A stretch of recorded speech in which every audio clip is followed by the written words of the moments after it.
সবচেয়ে বড় পীর হলো রাহমাতুল লিল। আমার নবীর চাইতে বড় কোনো পীর আছে? যত পীর পৃথিবীর বুকে আসছে সব তো নবীর দয়া, নবীর মেহেরবানি। তা আমার নবী কি শুধু খানকায় ছিল? আমার নবী বদরের ময়দানে ছিল না, উহুদের ময়দানে ছিল না, খন্দকের ময়দানে ছিল না? রাসূল পেটে 18 দিন পাথর বাঁধে নাই? রাসূল কি ইসলামের জন্য কি মাতৃভূমি ত্যাগ করে নাই? মক্কা থেকে মদিনায় হিজরত করেন নাই? রাসূল পাক উহুদের ময়দানে কি দন্তন শহীদ করেন নাই? রাসূল পাক সাল্লাল্লাহু আলাইহি ওয়াসাল্লাম কলমার দাওয়াত দিতে গিয়ে তায়েফের ময়দানে রাসূল পাককে এত পাথর মেরেছিল, এত আঘাত করেছিল রাসূল পাককে, রাসূল পাককে 10 মাইল দৌড়ায়া দৌড়ায়া পাথর মারছে। 10 মাইল রাসূলকে দৌড়ায়া দৌড়ায়া পাথর মারছে। রাসূল পাকের সাদা জামা রক্তে লাল হয়েছে। রাসূল পাকের পায়ের জুতা রক্তের কারণে সুপার গ্লু যেভাবে লাগাইলে ছুটে না, রক্তগুলা সুপার গ্লুর মতো হয়ে রাসূল পাকের কদম মুবারকের সাথে স্যান্ডেল মুবারক আঠার মতো লেগে গিয়েছিল রক্তের কারণে। রাসূল পাক সাল্লাল্লাহু আলাইহি ওয়াসাল্লাম তিনি আপন মাতৃভূমি ত্যাগ করেছেন, রক্ত দিয়েছেন। এইজন্য রাসূল পাক সাল্লাল্লাহু আলাইহি ওয়াসাল্লামকে একদিন আম্মা জান আয়েশা সিদ্দিকা রাদিয়াল্লাহু তাআলা আনহা বললেন, ইয়া রাসূলুল্লাহ, আপনার চেহারা তো পূর্ণিমার চাঁদের মতো। ইয়া রাসূলুল্লাহ, আপনার এই নুরানি চেহারার মধ্যে কতগুলা কালো স্পট দেখা যাচ্ছে, আপনার দোয়া তো কবুল হয়। আপনার ওই স্পটগুলা যদি না থাকে আপনাকে আরো সুন্দর লাগতো, আপনি আল্লাহর দরবারে দোয়া করেন। তখন রাসূল পাকের চোখ দিয়ে অনবরত পানি পড়তেছিল, টপ টপ করে পড়ে জমিন ভিজে যাচ্ছিল। রাসূল পাকের কান্না দেখে আম্মা জান আয়েশা সিদ্দিকা রাসূলের দিকে তাকিয়ে বললেন, ইয়া রাসূলুল্লাহ, আমার কি কোনো গুস্তাখি হয়েছে? আমার কি কোনো বেয়াদবি হয়েছে? আম্মা জান আয়েশা সিদ্দিকাকে রাসূল বললেন, না আয়েশা, জানো তুমি আজকে এই দাগগুলা দেখায় দিয়ে আমার কষ্টের দিনের কথা মনে করিয়ে দিয়েছো। ইয়া রাসূলুল্লাহ, কিসের কষ্ট? বলে, জানো এই দাগগুলা কিসের? ইয়া রাসূলুল্লাহ, আমি তো জানি না। বললেন, আয়েশা জানো, যখন আমি কালেমার দাওয়াত নিয়ে আমার দুদুমা হালিমার যেখানে আমি দীর্ঘ 4টি বছর কাটিয়েছি, ওই তায়েফের ময়দানে যখন কলমার দাওয়াত নিয়ে গেলাম, মনে করেছিলাম ছোটবেলার সঙ্গী ছিল তারা, আমার কলমার দাওয়াত কবুল করবে।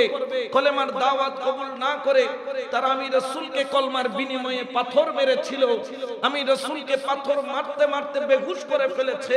আমি জমিনে লুটিয়েছিলাম, আবার আমার মুখের মধ্যে পানি মেরে হুঁশ এনেছে।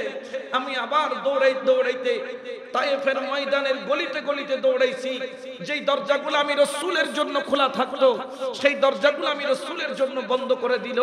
10 মাইল দৌড়ে আমাকে পাথর মারছে। ওই পাথরের আঘাতগুলা হচ্ছে এই মুখের আঘাত, এই পিঠের আঘাত, এই হাতের আঘাত, এই শরীরের আঘাত। যখন দেখাচ্ছেন রাসূল করিম সাল্লাল্লাহু আলাইহি ওয়াসাল্লাম, আম্মা জান আয়েশা কাঁদতেছেন, রাসূলও কাঁদতেছেন। আয়েশা সিদ্দিকা রাদিয়াল্লাহু তাআলা আনহা তিনি বললেন, ইয়া রাসূলুল্লাহ, এই দাগগুলা থাকলে তো কষ্টের কথা মনে পড়বে, এই দাগগুলা থাকলে তো আপনার ওই কঠিন দিনের কথাগুলা মনে পড়বে, আপনি দোয়া করেন যাতে এই দাগগুলা মুছে যায়। রাসূল করিম বললেন, না আয়েশা, আমি দোয়া করব না। ইয়া রাসূলুল্লাহ, কেন? বলে, আমি কিয়ামতের ময়দানে যেই দিন দাঁড়াবো, ওই দিন আমার গুনাহগার উম্মত যখন বেসাহারা হয়ে যাবে, যখন তারা 12 সূর্যের তাপের নিচে, যখন তারা প্রজ্বলিত সূর্যের নিচে তারা যখন জ্বলে পুড়ে সারখার হয়ে যাবে, নফসি নফসি করবে, আমি রাসূল করিম আল্লাহর দরবারে সিজদায় পড়ব। যখন আদম আলাইহিস সালাম বলবে নফসি, ঈসা আলাইহিস সালাম বলবে নফসি, শীশ আলাইহিস সালাম বলবে নফসি, দাউদ সুলাইমান আলাইহিস সালাম বলবেন নফসি, পৃথিবীর সমস্ত পয়গম্বর বলবেন নফসি নফসি, তখন আল্লাহর দরবারে সিজদায় পড়ে বলবো, আল্লাহ, না তোমার কলমা প্রচার করতে গিয়ে আমার এই জায়গায় আঘাত লেগেছে, আমার এই জায়গায় আঘাত লেগেছে, আমার পিঠে আঘাত লেগেছে। আল্লাহ বলবেন, বন্দের ফারাসাক, তোমার মাথা তুলো, তুমি ক্রন্দন করিও না। ও বন্ধু, আমি সবার কান্না সহ্য করতে পারলেও তুমি বন্ধুর কান্না সহ্য করতে পারি না। বন্ধু, তুমি চাও। আমার নবী করিম বলেন, আয়েশা জানো, ওই কিয়ামতের ময়দানে আমার এক একটি দাগের বিনিময়ে আমার কোটি কোটি গুনাহগার উম্মতকে আমি জান্নাতি বানাবো। বড় করে বল সুবহানাল্লাহ। তো রাসূল করিম পাথরের আঘাত খেতে পারছেন, আমরা কি হইছি? আমরা কি? রাসূল করিম কষ্ট সহ্য করেছেন আমাদের জন্য, আমরা রাসূলের জন্য কি করেছি? কতটুকু আমরা রাসূলের সুন্নাত পালন করেছি? কতটুকু রাসূলের প্রেমিক হতে পেরেছি। দুঃখ এক জায়গায়, সেখানে নারে তাকবীর স্লোগান হয়েছে, নারে রিসালাত স্লোগান। সেই দিন সাহরওয়ার্দ উদ্যানে 12 এপ্রিল নারে রিসালাতের স্লোগান আমরা শুনি নাই। সেই দিন ফিলিস্তিনি বাসীকে নিয়ে তামাশা হয়েছে। মুনাজাত থেকে অনেকে উঠে উঠে চলে গিয়েছে, মুনাজাত করে নাই, বরঞ্চ সেটা মিডিয়ার মধ্যে প্রচার হয়েছে। মনে হচ্ছিল যেন ফিলিস্তিনি বাসীকে অবজ্ঞা করা হয়েছে। ইনশাআল্লাহ তাবারক ওয়া তাআলা আল্লাহ পাক যদি হায়াতে বাঁচায় রাখেন, আগামী কালকে যে কোনো উপায়ে সাহরওয়ার্দ উদ্যানে যাব। রাসূল পাকের ওয়ারিস শুধু দাবি করব, শুধু তাই নয়, ওয়ারিসের হক আদায় করব। ওয়ারাসাতুল আম্বিয়া শুধু মুখে বললে হবে না, সেটার হক আদায় করার জন্য ইনশাআল্লাহ তাবারক ওয়া তাআলা আগামী কাল প্রকৃত যারা সুন্নি, যারা নিজেদেরকে রাসূলের সুন্নতের অংশীদার হিসেবে, রাসূলের সুন্নতের অনুসারী হিসেবে নিজেদেরকে দাবি করে, ইনশাআল্লাহ আগামী কালকে তারা যে কোনো উপায়ে সাহরওয়ার্দ উদ্যানে যাবে। দরকার হলে কিছু পারি আর না পারি, শহীদ হইলেও হইতে পারবো। মুসলমানদের জন্য নিয়ামত। ইসলাম হচ্ছে খেজুর গাছের মতো, যেখানে আপ টু বটম উপকারী অপকারী কিছু নাই। আমরা জানি মুসলমানদের একটি স্লোগান আছে, বাঁচলে গাজী, মরলে শহীদ। আমরা যদি বেঁচে থাকি গাজী হয়ে আসবো, আর মরে গেলে তো শহীদ হয়ে গেলাম। এটার জন্য কোনো আফসোস নাই, কারণ এই জীবন আমার রাসূলের জন্য কুরবান, এই হায়াত রাসূলের জন্য কুরবান, এই নিঃশ্বাস রাসূলের জন্য কুরবান, এই প্রতিটা মুহূর্ত রাসূলের জন্য কুরবান। দুনিয়ার যত কিছু আছে রাসূলের জন্য কুরবান। আমার কাছে বিবির আগে, ছেলের আগে, দুনিয়ার আগে, মা বাবা আত্মীয় স্বজনের সবার আগে হচ্ছে আমার নবী। আমার নবীর চাইতে দুনিয়াতে বড় কেউ নাই, ঠিক কি না? এই জন্য সকল সুন্নি ভাইদেরকে বলবো, ঘরে বসে থাকার সময় নাই, ঘরে বসে থাকার সময় নাই। আপনাদের যার যার অবস্থান থেকে আপনারা সক্রিয় থাকবেন। তবে হ্যাঁ, আমাদেরকে খেয়াল রাখতে হবে যাতে আমাদের মাধ্যমে দেশের কোনো শান্তি শৃঙ্খলার মধ্যে কোনো ব্যাঘাত না ঘটে। আমরা ওই জাতি, আমরা হচ্ছে ওই ব্যক্তি। আমাদেরকে সুফি বলা হয়। সুফিরা কষ্ট সহ্য করে অন্যকে কষ্ট দেয় না। এটা হচ্ছে সুফিদের কাজ, এটা হচ্ছে সুফিদের কাজ, সুফিদের শিক্ষা। কেউ থাপ্পড় মারছে রাগ করে, সুফিরা কি করে, তার হাতে হাত বুলিয়ে দিয়ে বলে, তোমার হাত মনে হয় আমাকে মেরে ব্যথা পাইছে। নিজে ব্যথা পাইছে এটা বলে না, কারণ এটা রাসূলের পাকের সুন্নত আদর্শ। কে কি বললে এটা দেখার দরকার নাই।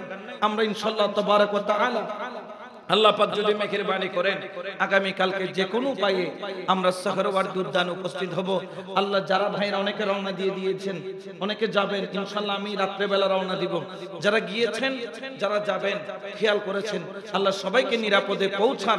আল্লাহ সেই তৌফিক, সে মেহেরবানি দান করুক, বলেন আমিন। একটু দরুদ শরীফ পড়েন, সালাতুন ইয়া রাসূলুল্লাহ আলাইকুম, সালাতুন ইয়া রাসূলুল্লাহ।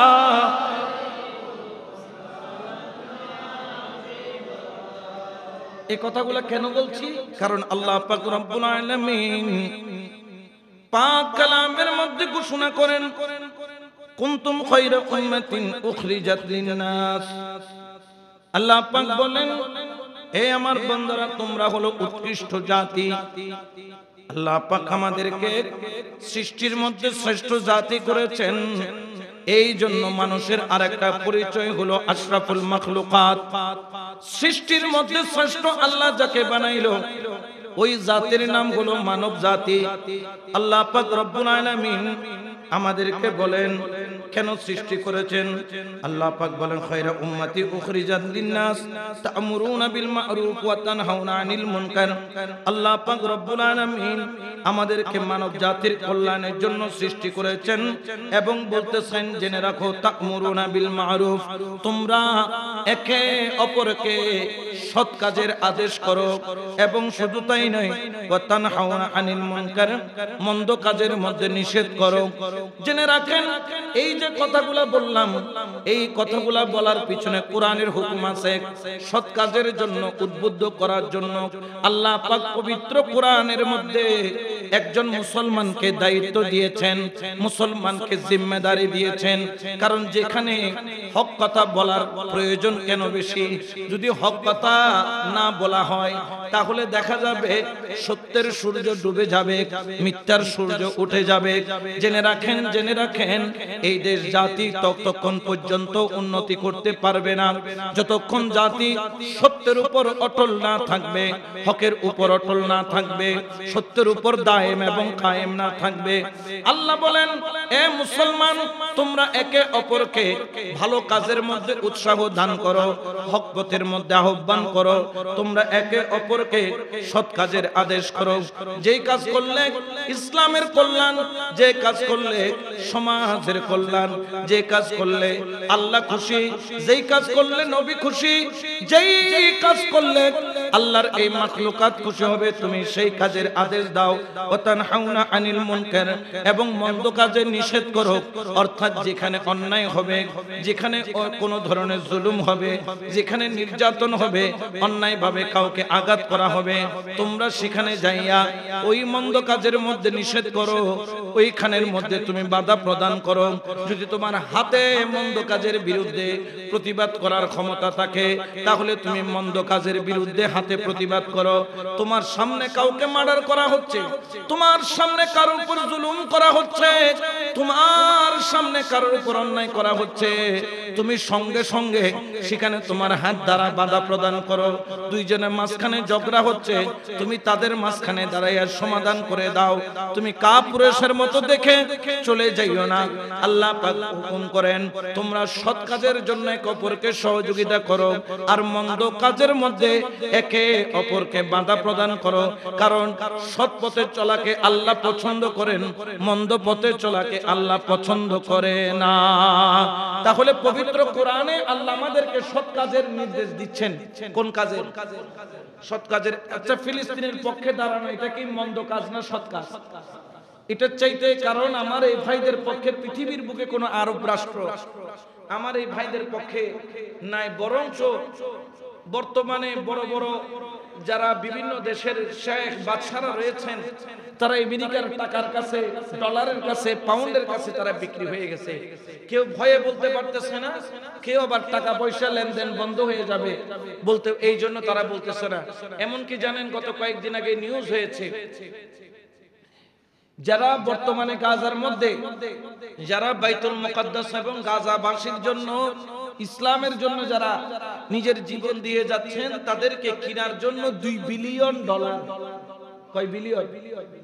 2 বিলিয়ন ডলার গোপনে আমেরিকা প্রস্তাব দিয়েছে, তোমরা গাজা ছেড়ে চলে যাও, তোমাদের পরিবার পরিজন, স্ত্রী পুত্র সবাইকে গাজা থেকে যাওয়ার জন্য যোদ্ধাদেরকে এন্ট্রি দিয়ে দিব নিরাপদে, সাথে তোমাদেরকে 2 বিলিয়ন টাকা নয়, 2 বিলিয়ন ডলার তোমাদেরকে দেওয়া হবে, তোমরা যেগুলো নিয়ে সারা জীবন আরামে থাকতে পারবা। কিন্তু আমার ওই ভাইরা বলতেছেন, আমরা আরাম করতে আসি নাই, আমরা ইসলামের পক্ষে থেকে বাইতুল মুকাদ্দাসের ইজ্জত শান মান রক্ষা করতে এসেছি। দরকার হলে আমরা সমস্ত ফিলিস্তিনবাসী শহীদ হয়ে যাব, তারপরও বাতিলের টাকার কাছে বিক্রি হব না। আল্লাহ আমার এই ভাইদেরকে ঈমানের পথে, ইসলামের পথে, আমার এই মর্দে মুজাহিদ ভাইদেরকে কবুল করে বলেন আমিন। টাকার কাছে বিক্রি হয় না এরকম কয়জন পাবেন? কিন্তু হয় নাই। তো আল্লাহ আমাদেরকে নির্দেশ করতেছেন, যেখানে সৎ পথ আছে, যেখানে ভালো কাজ হয়, তুমি সেখানে সহযোগিতা করো। তারা তো ঈমান বিক্রি করে নাই, চাইলে বিক্রি করতে পারতো। তাদের উপরে এত জুলুম কোন আরব বিশ্ব কেউ দাঁড়ায় না। তাদের উপর নির্যাতন হচ্ছে, মিশর থেকে তাকায়া তাকায়া দেখে, জর্দান থেকে তাকায়া তাকায়া দেখে, সিরিয়া থেকে তাকায়া তাকায়া দেখে, ইরাক থেকে তাকায়া তাকায়া দেখে, আশেপাশে যতগুলো রাষ্ট্র আছে সবাই শুধু তাকায়া তাকায়া দেখতেছে, কেউ সহযোগিতা করতেছে না। ওই জায়গায় আমি আর আপনি যদি সামান্য একটু যদি প্রতিবাদ সমাবেশও যদি করতে না পারি, তো আমি কিসের মুসলমান? আল্লাহ পাক আমাদেরকে বলছেন, তোমরা সৎ কাজের আদেশ করো, মন্দ কাজের মধ্যে নিষেধ করো। এবং আমাদেরকে বলতেছেন, তোমরা যখন সৎ কাজ আদেশ করবা, হয়তোবা দুনিয়ার মানুষ তোমাকে অপছন্দ করতে পারে, তুমি যখন মন্দ কাজের মধ্যে বাধা দিবা, দুনিয়ার মানুষ তোমাকে অপছন্দ করতে পারে। আল্লাহ পাক রব্বুল আলামিন বলতেছেন যে তোমরা এটাতে চিন্তা করিও না, ওয়া তুমিনুনা বিল্লাহ, তোমরা আল্লাহর উপর কি আনো? ঈমান আনো। বিশ্বাস কার উপর রাখবা? আল্লাহর উপর। আল্লাহ চাইলে নিয়ামত দিতে পারে কি পারে না? দয়া করতে পারে কি পারে না? পারে। আল্লাহ পাকের ক্ষমতা কখন কি হয় আল্লাহ পাকের উপর সবকিছু খেয়াল রাখবেন। এই যে একদিন হযরত সম্ভবত হযরত ঈসা আলাইহিস সালাম, সম্ভবত নাইলে মূসা আলাইহিস সালাম, একদিন এক পাহাড় দিয়ে যাচ্ছেন, এক অদ্ভুত পাহাড়। তিনি এটা দেখলেন, দেখার পর আল্লাহ শুকরিয়া আদায় করলেন, এত সুন্দর পাহাড়। এরপরে পাহাড়ের চূড়ায় উঠে দেখে একটা ডিম্ব আকৃতির বিশাল বড় একটি ডিমের মতো দেখতে একটি সাদা ধবধবে পাথর। আল্লাহ, এই পাহাড়ের মাঝখানে এত সুন্দর এই পাথর কিভাবে আসলো, এখানে কিভাবে হলো, এখানে কিভাবে পৌঁছালো? আল্লাহ তুমি না কত মহান। আল্লাহ বললেন, এই পয়গম্বর, এর চাইতে আরো চমৎকার একটা বিষয় আছে। বলে কি? বলে তুমি তোমার লাঠি দিয়ে পাথরের মধ্যে একটা বাড়ি মারো। সম্ভবত হযরত ঈসা আলাইহিস সালাম, মূসা আলাইহিস সালাম, তিনি লাঠি দিয়ে বাড়ি মারলেন।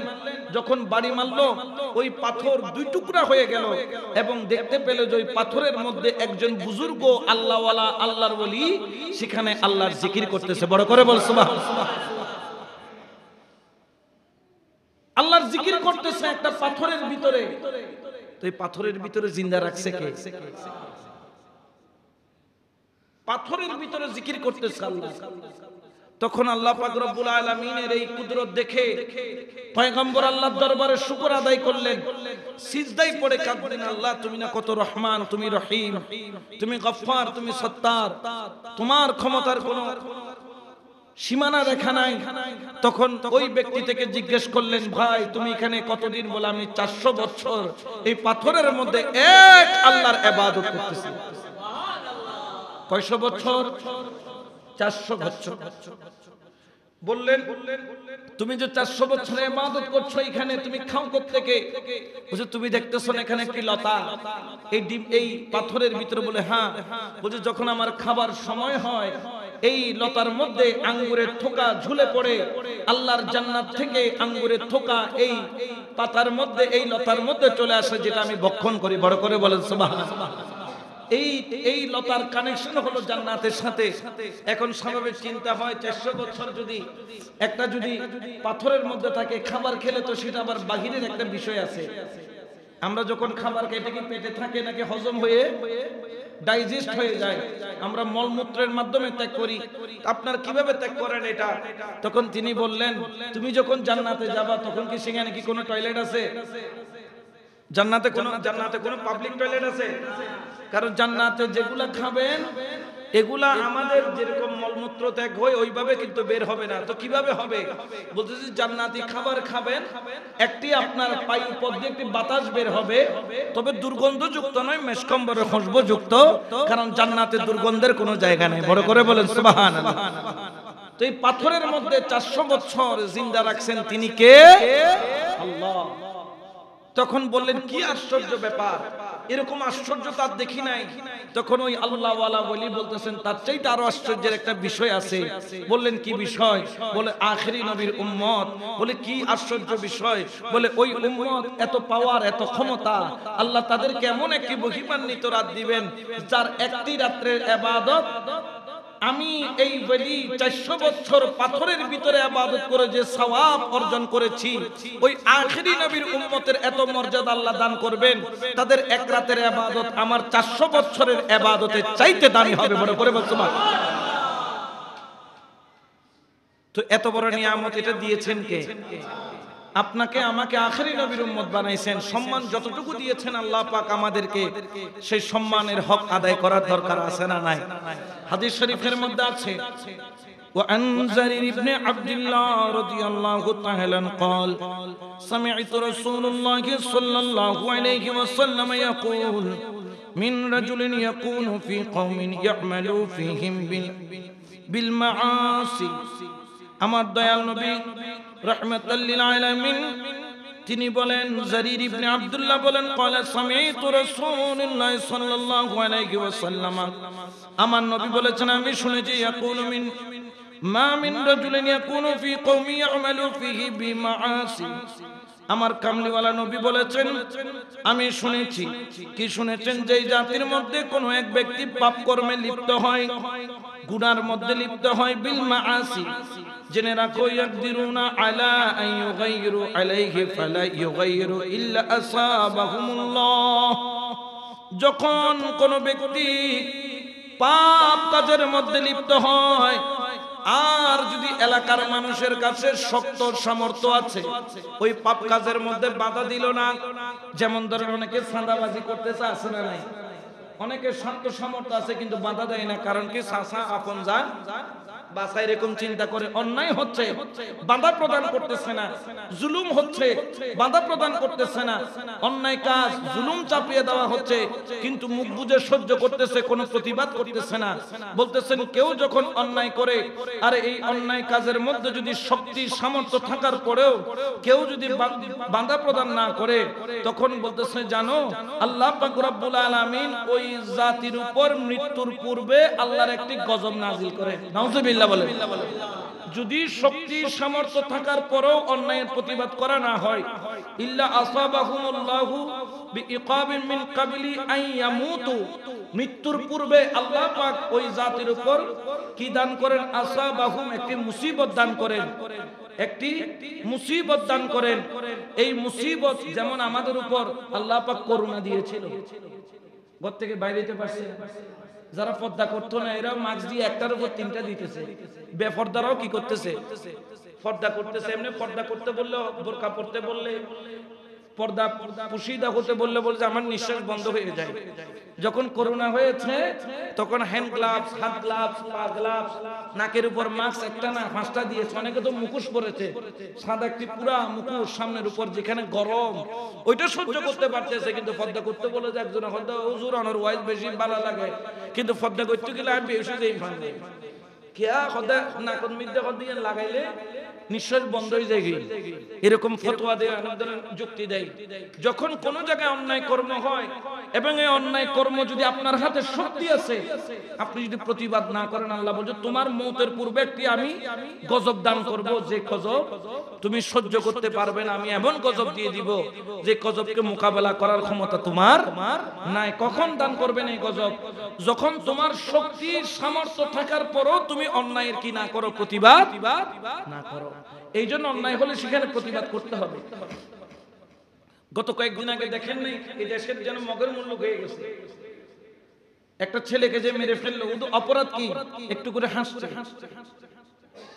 হাসাটাও যখন অপরাধ হয়ে গেছে, এই হাসার কারণে গত কয়েকদিন আগে একটা তরতাজা যুবককে বুকের মধ্যে ছুরির উপর আঘাত করে মেরে ফেলা হয়েছে।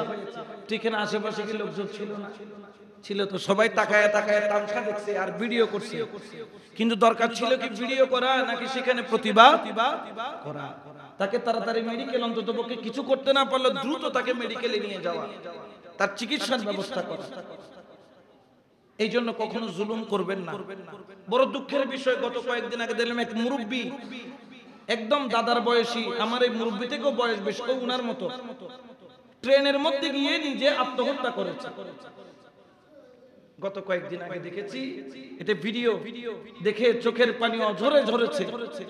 ট্রেনের মধ্যে গিয়ে আত্মহত্যা করেছে। আত্মহত্যা করা কি মহাপাপ। কিন্তু আমিও বলতেছি মুরব্বী আর কাজ পাইল না, কিন্তু যখন ওনার হিস্ট্রি পড়লাম, যেই বাবা সন্তানের জন্য জীবন কুরবান করে দিল, আপনারা হয়তো বা যারা বাবা তারা বুঝেন, যারা সন্তান তারা বুঝবেন না। আমি বাবা তো, আমি আমার একটা ছেলে একটা মেয়ে আছে, এটা আমি বুঝি। যেদিন থেকে সন্তানের বাবা হয়েছি ওই দিন থেকে নিজের হাউস আহ্লাদ বলতে আর কিছুই নেই।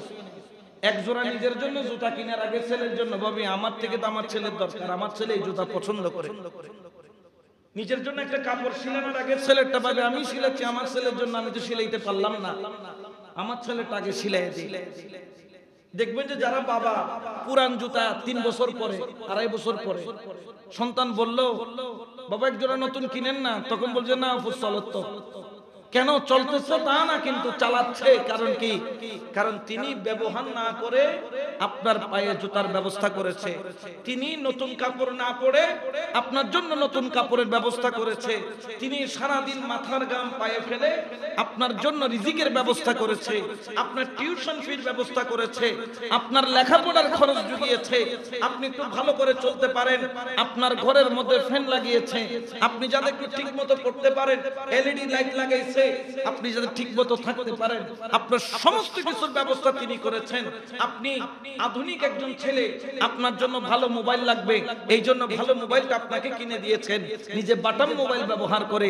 ওই সন্তান যখন বড় হয়ে, যখন বাবা যখন দুয়ারে দুয়ারে ঘুরে, কোন ঘরে বাবার জন্য একবেলা খাবার নাই, এক রাত্রি জায়গা নাই, এক রাত্রি রাখতে পারে না, সন্তানগণ বাবাকে ঘাড় ধাক্কা দিয়ে বের করে দিয়েছে। যখন বললেন তোমরা তো আমার সন্তান, আমাকে কি তোমার ঘরে কারো ঘরে কি আমার জন্য জায়গা নাই? বুঝে আমাদের কারো ঘরে জায়গা নেই। ছোট ছেলে বলে বড়র কাছে যাও, বড় বলে মাইজ্জের কাছে যাও, মাইজ্জা বলে সাইজ্জের কাছে যাও, তারজন বলতেছে নইলে মরি যাও। এই দুঃখ আক্ষেপ নিয়ে ট্রেনের মধ্যে জান দিয়ে দিয়েছে। এটার জন্য ওই সন্তানগুলা কিয়ামতের ময়দানে দায়ী থাকবে। এই সন্তানের ইবাদত, নামাজ, রোজা, জিকির, আজকার, তেলাওয়াত, ইবাদত, বন্দেগী, রিয়াজত, সে যদি মসজিদের উপর মসজিদও বানায়, তার কোন ইবাদত, এই সন্তানগুলার ইবাদত আল্লাহর দরবারে কবুল হবে। এটাকেই বলা হয় সমাজে। তো আরো ছিল না এলাকার মানুষ, কেউ মুরব্বির দিকে আগায় যায় নাই, কেউ তাকে আপন করে রাখে নাই, যে বাবা আমার বাবা নাই, আপনি আমার বাবার মতো আমার ঘরে থাকবেন। কারণ একজন মা বাবা সন্তানের জন্য কি কষ্ট করে একমাত্র সেটা মা বাবাই জানে। 10 মাস যে সন্তানকে গর্ভে রাখছো, ওই মা জানে কত কষ্ট। 5 কেজি ওজনের একটা থৈলা যদি আপনার হাতে দিয়ে দিই, যদি বলে যে 10 মাস এটাকে ছাদের উপর রাখবেন, আপনি রাখতে পারবেন? 5 কেজি ওজনের টাকরা যুবক আপনার হাতে দিব, 10 মাস এই 5 কেজির থলে নিচে নামাইতে পারবেন না। কিন্তু মা গর্ভের মধ্যে আপনাকে রাখছে। আপনার যখন বয়স 7 মাস, পেটের মধ্যে যখন লাথি মারেন, মায়ের কলিজা পর্যন্ত ছিঁড়ে যায়, ব্যথায় টন টন টন টন করে, তখন আল্লাহর কাছে বলে, আল্লাহ ব্যথা আমি পাইছি যেন আমার সন্তানটা কষ্ট না পায়। এটার নাম হচ্ছে মা। এই মাকে আঘাত করে এরকম সন্তান আছে, বাবাকে আঘাত করে কুলাঙ্গার সন্তান আছে, তুই বলে সম্বোধন করে, বিয়াদব বলে সম্বোধন করে, অবুঝ বলে সম্বোধন করে, এরকম সন্তান আছে না নাই?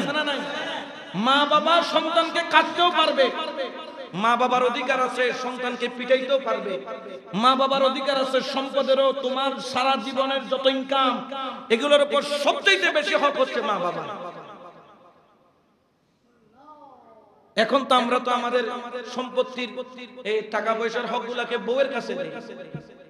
আমানতদারকে বউ নয়, আপনার মা বাবা। খেয়ে ফেলছে, আপনাকে গালি দিচ্ছে, নষ্ট করছে, কোনো সুবিধা নাই, দেওয়ার মালিক কে? আল্লাহ। জীবনে কখনো মা বাবার সাথে বেয়াদবি করবেন না, খবরদার, জালেমের কাতারে দাঁড়াবেন না। এই জন্য এই সমাজের যুবকদেরকে, তরুণদেরকে খেয়াল রাখতে হবে। অন্যায়ের প্রতিবাদ আপনি করবেন, কিন্তু নিজে অন্যায় করবেন। মা বলতে সবুত একখানা করে দোয়ানো জনা ফুয়া গেড়ি তারা করে হদ্দের খাই দে খামনে দিনে ফাইতাম না, এরকম আছে না নাই? মা বলতে সবুত আর তো খারাপ লাগে, আরো সুতা নেই দোনা ফুয়া কথা তো খামাসা তো খাম গরম করিব। খবরদার, মা বাবার হুকুম। যদি তুমি নফল ইবাদত করো, মা ডাক দিলে নফল ইবাদত ভেঙে মায়ের কাছে যেতে হবে, পরে এসে আবার নফল ইবাদত আদায় করবে। যদি ফরজ আর সুন্নাত বাদে যদি নফল ইবাদত করেন, ওই মুহূর্তে মা ডাক দেয়, শরীয়ত বলতেছে তুমি সেই ডাকে কি করো? সাড়া দাও। কারণ কি? ওয়াবুদুল্লাহ ওয়ালা তুশরিকু বিহি শাইআন ওয়া বিল ওয়ালিদাইনি ইহসানা। আল্লাহর ইবাদত করো, আল্লাহর সাথে কাউকে শরীক করো না, এবং তোমরা তোমাদের মেহেরবান মা বাবার সাথে সৎ আচরণ করো, ভালো ব্যবহার করো। এটা আল্লাহর হুকুম। মা বাবার সাথে উত্তম আচরণ করা এটা ফরজ, এটা আমাদের জন্য দায়িত্ব, কর্তব্য, এটা ওয়াজিব। কারণ ইনারা হচ্ছেন আল্লাহর রহমতের ভাগের একটা অংশ পাইছে। সুবহানাল্লাহ। তিনি না খাই আপনাকে খাওয়াইছেন, তিনি না পড়ে আপনাকে পড়াইছেন। এই জন্য আগে আপনার ইনসাফ শুরু করবেন আপনার ঘর থেকে, আপনার মা বাবার সাথে সৎ আচরণের মাধ্যমে। আপনার সন্তানরা যাতে আপনার মা বাবার সাথে বেয়াদবি না করে সুযোগ দিবেন না, খেয়াল রাখবেন। আবার ওইটাও করতে পারবেন না আপনি ঘরের বিবির উপর জুলুম করবেন, সেটাও না। প্রকৃত পুরুষ মায়ের বুঝ মাকে দেয়, বিবির বুঝ বিবিকে দেয়।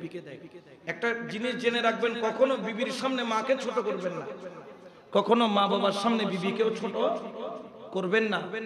কোনো অসুবিধা হলে বিবিকে আলাদা রুমে নিয়ে গিয়ে আপনি বকাঝকা করবেন বা বুঝাবেন, তাকে যেটা বলার সেটা বলবেন। মা বাবার সামনে আপনি তাকে অপমান করবেন না, কারণ সে তার ঘর বাড়ি ছেড়ে একা এক কাপড়ে আপনার ঘরে চলে এসেছে বিশ্বাসের উপর।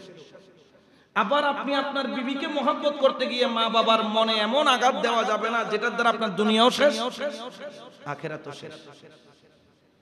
দুনিয়াও শেষ আখেরাতও শেষ। সেটা যেই হোক না কেন, আপনি মসজিদ বানাবেন, কয়টা বানাবেন? হজ করেছেন আল হাজ, প্রতিদিন হজ করবেন, প্রতিদিন। কেমন?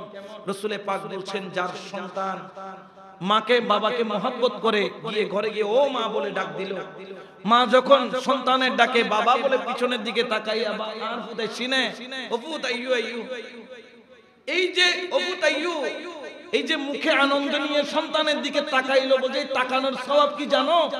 বলতেছে প্রত্যেক বছর হজের মৌসুমে মানুষ যখন হজ করে, কোন হজ? হজে আকবর, যে হজ শুক্রবার পরে, ওই হজে আকবর আদায় করলে সহি সঠিকভাবে ভুল ত্রুটি ছাড়া যত সওয়াব সে ব্যক্তি পাইতো, একজন সন্তানের দিকে মা যখন মুহাব্বতের নজরে তাকায় ততগুলো সওয়াব আল্লাহর সঙ্গে সঙ্গে ওই ছেলের আমলনামার মধ্যে দান করে। বলেন সুবহানাল্লাহ।